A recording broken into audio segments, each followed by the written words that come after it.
So finally আমি সুন্দরগড় পৌঁছে গেছি। তো দাদাভাই সব রান্না বান্না করে দিয়ে হসপিটালে গেলেন আর আমাকে বললেন আমের চাটনি বানাতে। তো চলো দেখা যাক আমি কিভাবে আমের চাটনি বানাই। কড়াইতে তেল দিয়েছি আর ওয়েট করছি কতক্ষণে এটা গরম হবে। শুকনো লঙ্কা আর 5 ফোড়ন নিয়ে ওয়েট করছি তেল গরম হওয়ার পর দেবো। আর আমার হাতের দিকে যেও না প্লিজ, ওটা আমি আগের বাড়ি রান্না করতে করতে পুড়ে ফেলেছি। লঙ্কাগুলো ভাজা হয়ে যাওয়ার পর আমরা এটাতে 5 ফোড়ন দেব। এই সদ্যই আমার রান্নাবান্নার হাতে খড়ি হলো, তো আমি ঠিক করে জানি না কোন মশলা কোথায় দিতে হয়, কেমনভাবে রান্না করতে হয়, ওটার ব্যাপারে কোনো আন্দাজই নেই আমার। মশলাগুলো ভালো করে ভাজা ভাজা হওয়ার পরে আম দেব ওটাতে। এই যে চাটনির রেসিপিটা, ওটা একান্তই আমার বানানো রেসিপি।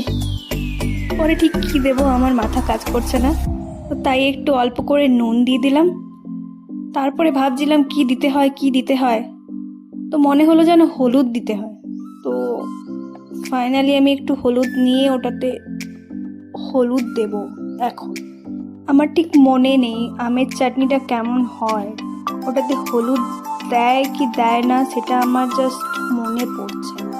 তো সবাই প্লিজ কমেন্টে জানিও হলুদটা দেওয়া হয় কি, কোন সময় ঠিক হলুদটা দেওয়া হয় আমের চাটনিতে। একটু নাড়াচাড়া করে নিলাম, হলুদটা যেন মিক্সড হয়ে যায়।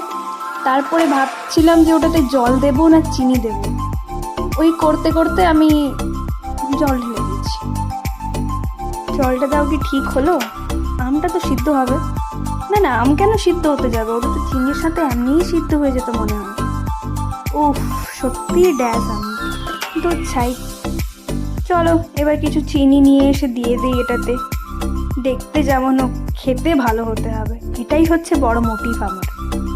চিনি দেওয়ার পর ওটাতে কিছুক্ষণ নাড়াচাড়া করি আর জলটা পুরোপুরি শুকে যাওয়ার অপেক্ষা করছি। তো আই থিঙ্ক এটা করলেই চাটনিটা কমপ্লিট হয়ে যাবে, আমার মনে হচ্ছে ওরম। সো দেখা যাক চাটনিটা কেমন হয়েছে, একটু খেয়ে টেস্ট করা যাক। ভালোই হয়েছে, কিন্তু দেখতে না ভালো হলে তো কি হয়েছে, খেতে খুব টেস্টি হয়েছে। অসাম। টাইম নিজেকে বাহবা দেওয়ার। আর বাই বাই।